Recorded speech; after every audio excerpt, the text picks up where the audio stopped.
حضرت سیدنا امام حسین رضی اللہ تعالیٰ عنہ کی شہادت کے حوالہ سے یہ اجتماع ہے۔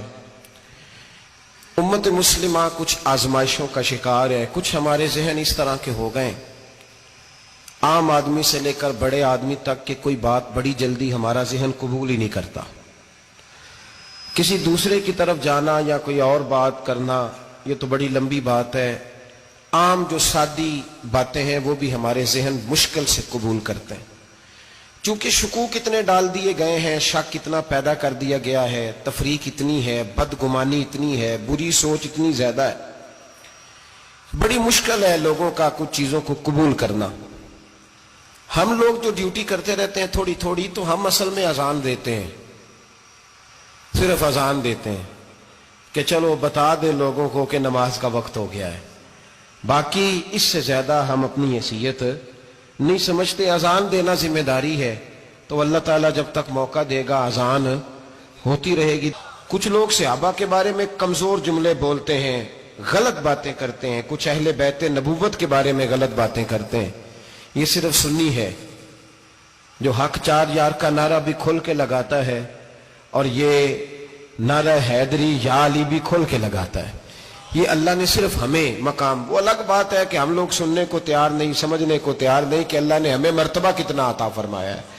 یہ صرف ہماری امام حسین کی شہادت کا کچھ تھوڑا سا پس منظر۔ شہادت ہمارے ہاں بیان ہوتی ہے اس انداز میں کہ لگتا ہے کہ کسی مظلوم بندے کو کسی نے پکڑا ہوا تھا تو وہ سارے اسے مار رہے تھے اور وہ منتیں کر رہا تھا کہ مجھے نہ مارو، اتنی ہائے ہائے کی جاتی ہے کہ محسوس ہوتا ہے کہ امام علی مقام بڑے پریشان تھے کہ کسی طریقے سے، اور ان کا خاندان بڑا تکلیف میں تھا کہ جلدی کہیں کربلا سے نکل جائیں۔ حالانکہ اس دھرتی پہ، اس کائنات پہ صبر، شجاعت، استقامت اور حوصلہ جس سے کائنات سیکھے گی وہ صرف امام حسین ہی ہے۔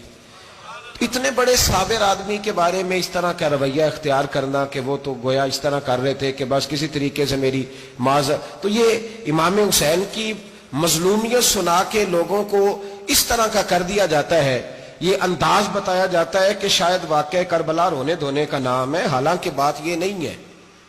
یزید کی لشکر جو امام حسین کے مقابلے میں آیا، امام حسین کے لشکر کی تعداد 72 تھی، تو یزید نے 22,000 آدمی، مجھے بتائیے 72 کا 22,000 سے کو مقابلہ ہوتا ہے؟ بولیے۔ عمر بن سعد نے پھر عبید اللہ ابن زیاد کو لکھا کہ 22,000 بندے تھوڑے ہیں، کچھ بندے زیادہ بھیج۔ تو عمر بن سعد کو عبید اللہ ابن زیاد کہنے لگے کہ تو پاگل تو نہیں ہو گیا، 72 کے لشکر کا 22,000 بھیجا، اور کتنا بھیجوں؟ تو اس نے کہا تمہیں یہ نہیں پتا یہ لوگ کون ہیں؟ یہ مولا علی شیر خدا کی اولاد ہے، ان میں ایک ایک شخص ایسا ہے جو 1,000 کے مقابلے میں لڑنا جانتا ہے۔ تو یہاں کمزوری دکھائی جاتی ہے، ہمارے بچے سمجھنے لگے ہیں کہ یہ شاید کوئی ایسی داستان ہے، اور اس طرح کا ماحول ٹی وی پہ میں دیکھ رہا تھا، اس طرح کا ماحول بنایا جاتا ہے جیسے کوئی خوف ہے، یعنی واقع کربلا کوئی ایسا واقعہ جسے دیکھ کے خوف طاری ہو جائے، بچے راتوں کو ڈرے، وہ اکیلے درخت دکھائے جا رہے ہیں اور تیر دکھائے جا رہے ہیں۔ او یار، کیا قوم کی تربیت کر رہے ہیں؟ واقعہ کربلا حوصلے کا نام ہے، دلیری کا نام ہے۔ سنیں بات اصل میں کیا تھی، بڑے ٹھنڈے دماغ سے میری بات کو سمجھیے گا۔ حضرت مولا علی شیر خدا کے بعد مسلمانوں کے متفقہ امیر بنے تھے حضرت امیر معاویہ۔ انہیں امیر کس نے بنایا تھا؟ امام حسن نے، حضرت علی کے بڑے صاحبزادے۔ حضرت امام حسن نے ان سے صلح کی، انہیں خلافت دی، اور صحیح بخاری میں نبی پاک نے فرمایا تھا میرا بیٹا حسن سردار ہے، جب مسلمانوں کی جماعتوں میں لہو بہ جائے گا تو حسن ان کی صلح کرا دے گا۔ وہ صلح امام حسن نے کرائی، جناب امیر معاویہ امیر بن گئے۔ حضرت امیر معاویہ رضی اللہ تعالیٰ عنہ بڑا پیار کرتے تھے نبی پاک سے، بڑا احترام کرتے تھے حضور کے خاندان کا۔ ان کی جو اجتہادی خطائیں ہیں وہ اپنی جگہ پہ موجود ہیں، چونکہ امام حسن نے ان سے صلح کر لی، لہذا ہم بھی ان کے بارے میں کوئی جملہ کہنے کے مجاز، ہماری مجبوری امام حسن ہے، اس لیے کہ جسے امام حسن صحیح کہے پھر امام حسن کے ماننے والے کو اسے غلط نہیں کہنا چاہیے۔ حضرت امیر معاویہ رضی اللہ تعالیٰ عنہ کا جب وصال ہوا تو حضرت امام حسن پہلے ہی ان سے وصال کر گئے، آپ کو زہر دے دیا گیا، آپ شہید ہو گئے۔ امام حسین موجود تھے، تو یزید کے بارے میں لوگوں نے کہا جناب امیر معاویہ سے کہ یہ ٹھیک ہے، مناسب ہے، اور بہادر ہے، دلیر ہے. وہ جو ہوتے ہیں نا خوش آمدی ٹولہ، ہمارے ملک میں جو اچھی خوشامد کرے اسے اچھی وزارت ملتی ہے، اچھی وزارت اسے دیتے ہیں. جو ذرا صحیح بدتمیز بھی ہو اور صحیح وکالت کرنے والا اسے وزارت صحیح دیتے ہیں. تو حضرت امیر معاویہ کے گرد بھی کچھ ایسے لوگ تھے، انہوں نے آپ سے کہا کہ یزید کو نامزد کر دیں. تو آپ نے یزید کو بلایا، حوالہ مجھ سے دیکھ لیجئے گا. بلا کے فرمایا کہ 3 بندوں کے سامنے اپنی خلافت پیش کرنا، اگر وہ تجھے مان جائیں تو امیر بن جانا، نہ مانے تو چپ کر کے گھر بیٹھ جانا. وہ 3 بندے کون ہیں؟ جناب عبداللہ ابن عباس، حضرت عبداللہ بن زبیر اور امام حسین رضی اللہ تعالیٰ عنہ. یہ وصیت فرمائی جناب امیر معاویہ. ہوا یہ کہ یزید جب امیر بنا نا، 2-3 چیزیں ہوتی ہیں جب کسی بندے کو قابو کرنا ہوتا ہے. 2-3-4-5 چیزیں ایسی ہوتی ہیں جس سے بندہ قابو آتا ہے. تو اس نے بھی فوری طور پہ، یزید نے دیکھا میرے لیے مسئلہ کیا بن سکتا ہے. ولید بن عتبہ اس وقت مدینے کا گورنر تھا. یزید نے اس کو خط لکھا کہ امیر عرب کا رواج آج بھی ہے کہ جب تک نئے خلیفہ کی بیعت نہیں ہو جاتی پرانے کے انتقال کی خبر ہی نہیں دیتے، اس کو رکھے رکھتے ہیں. یہ ان کا طریقہ ہے. وہ کہتے ہیں کہ ولی عہد اچھی طرح قبضہ کر لے پھر بتائیں گے. حضرت امیر معاویہ کا وصال ہو گیا، بتایا نہیں. یزید نے اب کیا کیا، کیونکہ بڑا چلاک آدمی تھا، بڑا شاطر تھا، بڑا تیز تھا، بڑا عجیب اس کا مزاج تھا. یہ چلاک لوگ زندگی میں ہمیشہ دھوکہ کھاتے ہیں.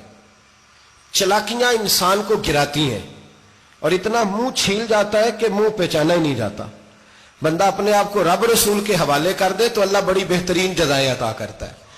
یہ لوگ تیزی دکھاتے ہیں بعض. تو یزید بھی تیزی دکھانے والا تھا. اس نے ولید کو خط لکھا کہنے لگا کہ فوری طور پہ عبداللہ ابن عباس کو بلاؤ اور اسے کہو میری بیعت کریں.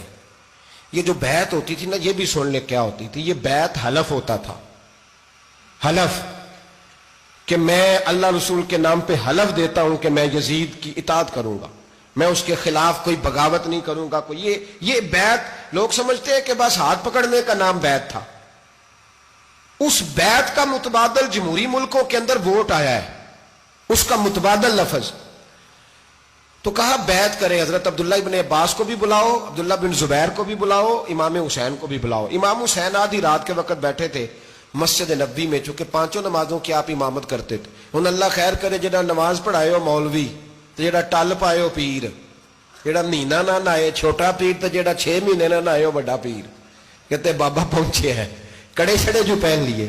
بھائی امام حسین تو نمازیں پڑھاتے تھے، مولا علی تو نمازیں پڑھاتے تھے، مسجد کے خطیب تھے. اب اس کو تو مولوی کہہ دیا جاتا ہے بیچارے کو. تو ملنگ کون ہوتا ہے جی؟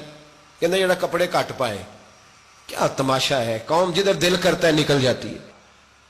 امام حسین نماز پڑھا کے عشاء کی بیٹھے تھے جناب عبداللہ بن زبیر. عبداللہ بن زبیر کون تھے؟ یہ نبی پاک صلی اللہ علیہ وسلم پھپھی کے پوتے تھے اور جناب صدیق اکبر کے نواسے تھے.